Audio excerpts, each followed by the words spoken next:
Well, hello there, guys. How's it going? So let me turn that off here. Hopefully, you guys are doing something besides doing all the school stuff. Hopefully, you're doing something to make yourself better, either in music, in maybe getting in shape, or just doing something to become a better person while we've got this extra spare time, right? Um, we are as a class, however, going to focus on a couple of things while we're doing this online stuff.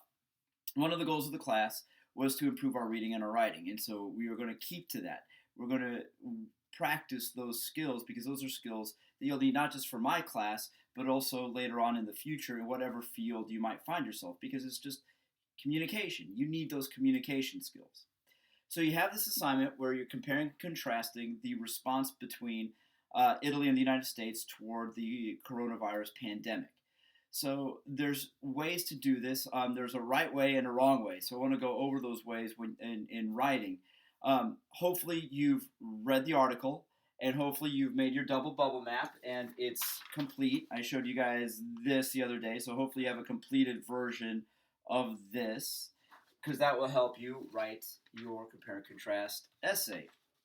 So when you compare and contrast essay, I'm going to show you guys how not to compare and contrast in writing, and then how to do it. So just imagine with me that I'm writing a compare and contrast essay on, say, Batman right here and Daredevil.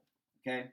Now, when I was in high school and early in college, how I would do a compare and contrast is I would write everything about this, about, say, Batman, like his origin story, villains, just all the cool stuff about Batman. Then I would spend time writing about Daredevil and do the same thing and say, hey, see, I'm done. I compared and contrasted them. I talked about both. And then what happened was in college, I thought I was a good writer, but in college on compare and contrast essays, I started getting low grades. I'm like, well, what's going on? So it was, of all people, my philosophy professor who told me, hey, here's how you ought to do it. Okay, so here's how I was doing it before.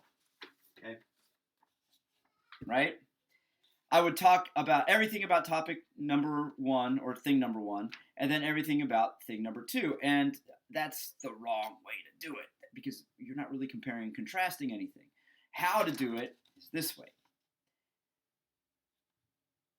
Make sense? You explain the similarities first, and then you explain the differences. Because then you're actually comparing and contrasting. Comparing here with the similarities, and you're contrasting here with the differences. This is how to really write a compare and contrast essay. Okay, so again, going back to my example, what I should have done,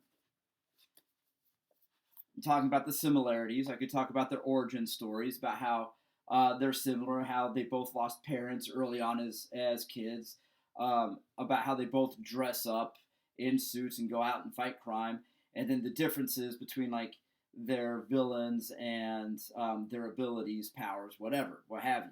Okay, that's how I should have done it, and it took me a long, long, long time to figure that out. So hopefully, this is going to help you guys learn a little bit quicker than what I did to be able to write a compare and contrast essay. So just a reminder, it's really not a complete essay. I'm just looking for a paragraph, about 200 words, and again, give me the differences, give me similarities, and then give me the differences between what's been going on in Italy and what's been going on here with the coronavirus. Okay, shoot me any questions you have during office hours.